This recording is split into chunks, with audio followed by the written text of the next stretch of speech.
back to Divya'skithen kitchen. ഇന്ന് ഞാൻ വന്നിരിക്കുന്നത് ഒരു തനി നാടൻ റെസിപ്പിയുമായിട്ടാണ്. നമ്മുടെ വാഴച്ചുണ്ടും വൻപയറും തോരൻ വെക്കുന്ന റെസിപ്പിയാണ് ട്ടോ. അപ്പോൾ അടിപൊളി ടേസ്റ്റ് ആണ് ഇത് കഴിക്കാൻ. അപ്പോൾ ഇനി വാഴച്ചുണ്ട് കിട്ടുമ്പോൾ ആരും കളയരുത്. ഇതുപോലെയൊക്കെ ഒന്ന് തോരൻ വെച്ച് കഴിക്കണേ. നല്ല ഹെൽത്തി ഫുഡാണ്. അപ്പോൾ അതിനായിട്ട് നമ്മൾ ഇന്നിവിടെ 2 വാഴച്ചുണ്ട് എടുത്തിട്ടുണ്ട്. 1 കപ്പ് വൻപയറും എടുത്തിട്ടുണ്ട്. കുതിർക്കാതെ എടുത്ത വൻപയറാണ്. കുക്കറിൽ ഒരു 5 വിസിൽ വേവിച്ചെടുക്കാം. ഇതിന് ചിലർ മാണിത്തട്ടാന്നും വാഴക്കൂമ്പെന്നൊക്കെ പറയും.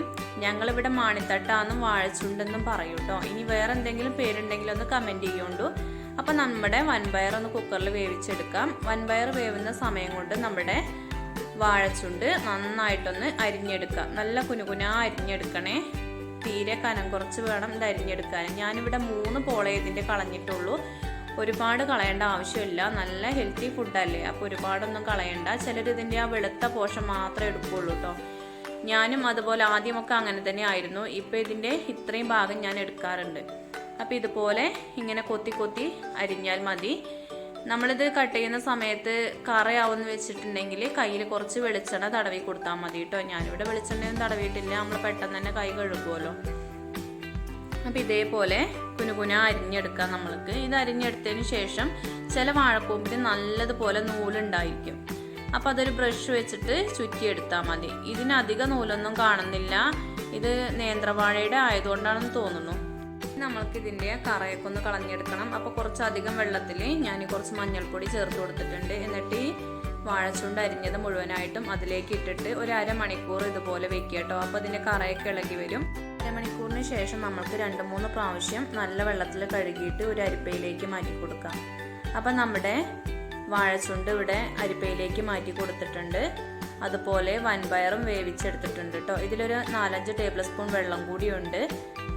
ആവശ്യത്തിന് കടുക്, കുറച്ച് വെളിച്ചെണ്ണ, ഒരു 5-6 ചെറിയ ഉള്ളി കട്ട് ചെയ്തത്, കുറച്ച് കറിവേപ്പില, അരമുറി നാളികേരം, അതുപോലെ ഒരു 20 കാന്താരി എടുത്തിട്ടുണ്ട്. വെളുത്ത കാന്താരി നമ്മുടെ വീട്ടിലുണ്ടായ കാന്താരിയാണ് ഇട്ടത്. കുറച്ച് അത്യാവശ്യം എരിവുള്ള കാന്താരി തന്നെയാണ്. ഒരു 4-5 ചെറിയ ഉള്ളി, 2 വെളുത്തുള്ളി, ഒരു 1/2 ടീസ്പൂൺ മഞ്ഞൾപ്പൊടി എടുത്തിട്ടുണ്ട്. ഇത് അമ്മിക്കല്ലിൽ വെച്ചിട്ടൊന്ന് ഒതുക്കിയെടുക്കാനുള്ളതാണ് കേട്ടോ. അപ്പം നമുക്കിനി വാഴച്ചുണ്ടും വൻപയറും വേവിച്ചെടുക്കാം. വാഴച്ചുണ്ട് ഞാൻ അടിയിലിട്ടിട്ട് അതിൻ്റെ മുകളിലാണ് വൻപയർ ചേർത്ത് കൊടുത്തിട്ടുള്ളത്. അതുപോലെ ഒരു 5 ടേബിൾ സ്പൂൺ വെള്ളം ഉണ്ടായിരുന്നു. അപ്പോൾ അതും കൂടിയും ചേർത്തിട്ടാണ് വേവിച്ചെടുക്കുന്നത്. ഒരുപാട് വെള്ളത്തിൻ്റെ ആവശ്യമില്ല കേട്ടോ. നമ്മുടെ വാഴച്ചുണ്ടിൽ നിന്നും കുറച്ച് വെള്ളമൊക്കെ ഇറങ്ങി വരും.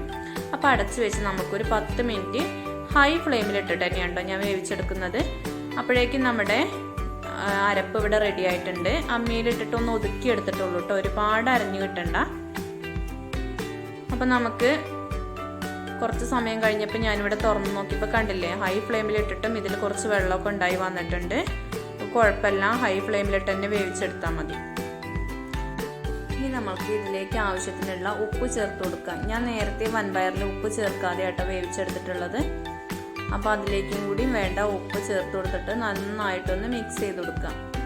ഹൈ ഫ്ലെയിമിൽ വെച്ചിട്ട് തന്നെ ചെയ്യാം കേട്ടോ. തീ കുറയ്ക്കേണ്ട ആവശ്യമില്ല. അപ്പോൾ എന്നാലേ നമ്മുടെ ഇതിൽ വന്നിരിക്കുന്ന വെള്ളമൊക്കെ ഒന്ന് വറ്റിച്ചെടുക്കാൻ പറ്റുള്ളൂ.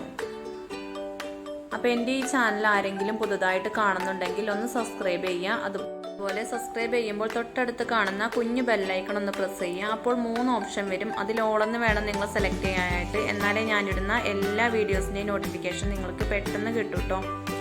അപ്പോൾ നമുക്കിതൊന്ന് അമർത്തി വെച്ചതിന് ശേഷം ഒരു 5 മിനിറ്റും കൂടി ഹൈ ഫ്ലെയിമിൽ വെച്ച് കുക്ക് ചെയ്തെടുക്കാം. അപ്പോൾ 5 മിനിറ്റിന് ശേഷം വീണ്ടും ഒന്ന് തുറന്ന് നോക്കാം.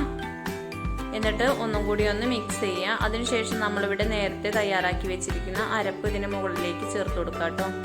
അരപ്പ് ചേർത്ത ഉടനെ തന്നെ മിക്സ് ചെയ്ത് കൊടുക്കണ്ട. നമുക്കിതൊരു 5 മിനിറ്റ് ആവി കയറ്റിയെടുക്കണം. അപ്പം ഇതിന് മുകളിലേക്ക് കുറച്ച് കറിവേപ്പിലയും കൂടിയും ചേർത്ത് കൊടുക്കുന്നുണ്ട്. ഇനി ഒരു 5 മിനിറ്റും കൂടി നമുക്ക് ഹൈ ഫ്ലെയിമിൽ വെച്ചിട്ട് തന്നെ ആവി കയറ്റിയെടുക്കാം. അപ്പം 5 മിനിറ്റിന് ശേഷം ഇവിടെ തുറന്ന് നോക്കിയപ്പോൾ അടിപൊളി സ്മെല്ലാട്ടോ വരുന്നത്. എന്ത് ടേസ്റ്റ് അറിയത് കഴിക്കാൻ. ഇതുണ്ടെങ്കിൽ ചോറിൻ്റെ കൂടെ വേറെ കറികളൊന്നും വേണ്ട. ഇവിടെ കുട്ടികൾക്കൊക്കെ വെറുതെ കഴിക്കാൻ നല്ല ഇഷ്ടമാണ്. നല്ലോണം കഴിക്കും എല്ലാവരും. അപ്പം ഇനി ഇതിൽ ഉപ്പൊക്കെ ഉണ്ടോ എന്ന് നോക്കുക. ഉപ്പില്ലെങ്കിൽ വീണ്ടും ചേർത്ത് കൊടുക്കാം കേട്ടോ. അപ്പം ഞാനിവിടെ ഉപ്പുണ്ടോ എന്ന് നോക്കട്ടെ. അപ്പോൾ കുറച്ച് ഉപ്പിൻ്റെ കുറവുണ്ട്. അപ്പോൾ കുറച്ചുകൂടി നമുക്ക് ചേർത്ത് കൊടുക്കാം. എന്നിട്ട് വീണ്ടും നന്നായിട്ടൊന്നും കൂടി മിക്സ് ചെയ്ത് കൊടുക്കുക. ഈ ഉപ്പൊക്കെ എല്ലാ ഭാഗത്തേക്കും ഒന്ന് പിടിക്കട്ടെ. അപ്പോൾ ഏകദേശം നമ്മുടെ വാഴച്ചുണ്ട് തോരൻ ഇവിടെ റെഡിയായി വന്നിട്ടുണ്ട്. ഇനി നമ്മൾക്കിതിലേക്ക് താളിച്ചൊഴിക്കാം കേട്ടോ.